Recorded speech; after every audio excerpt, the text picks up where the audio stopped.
दूल्हे राजा की तरफ से एक फरमाइश आया है, बहुत कागज में लपेट के भेजे हैं, बहुत ही पारिवारिक गाना लग रहा है। तो इस गाने का बोल है गावना कोई नी बिछावना कोई नी हाय रे हाय रे हाय रे हाय गावना कोई नी बिछावना कोई नी नकस नथिया हटाई दियो रे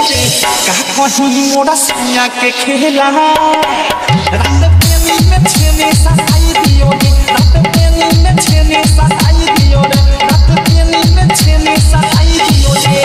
दूल्हा ऐसा फरमाइश करेगा। चलिए हमको ज्ञान को गाना है, तो गाने को प्ले करेंगे।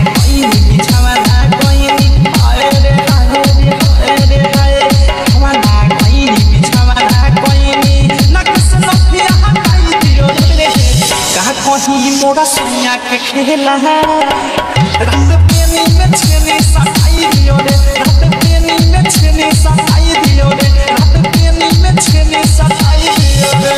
रे साला पूरा सकल बलम हुआ रे। हां लागत हो पूरा साला हाल कतरा हो पूरा हो बल कतरा हो जाओ। DG double DG double DG double DG double DG गांव से गांव से गांव से सुपना हमार भूखे कपार दूसर पालन संभाल से राजाली जिहाद सुखले बिहार भूखा उनका बिहार से है आई रे माई सुपना हमार भूखे कपार दूसर पालन संभाल से राजाली जिहाद सुखले बिहार भूखा उनका बिहार से है ओखदे सुखाबी मना आला चावे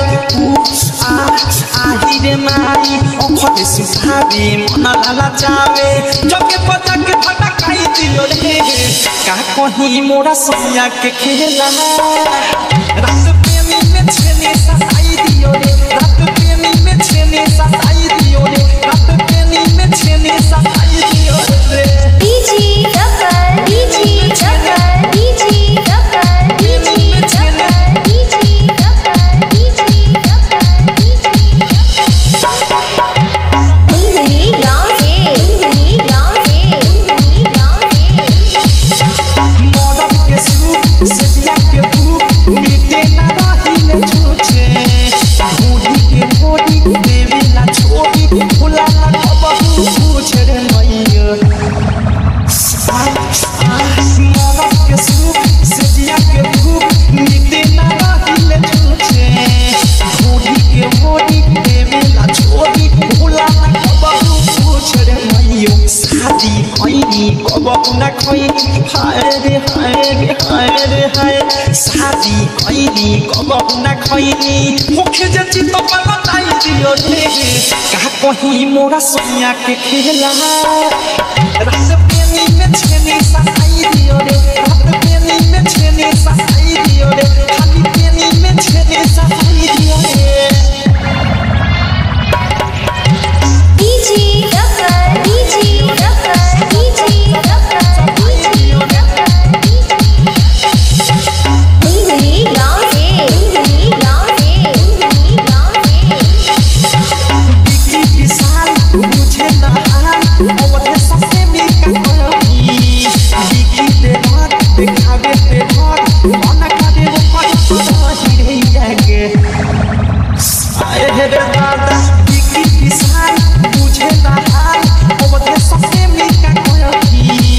बिकी दे बात दिखावे दे बात मन करे वो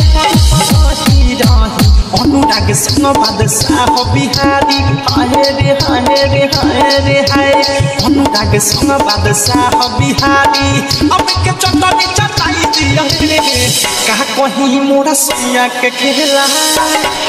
रात प्रेमी में छेने सताई दियो रे रात प्रेमी में छेने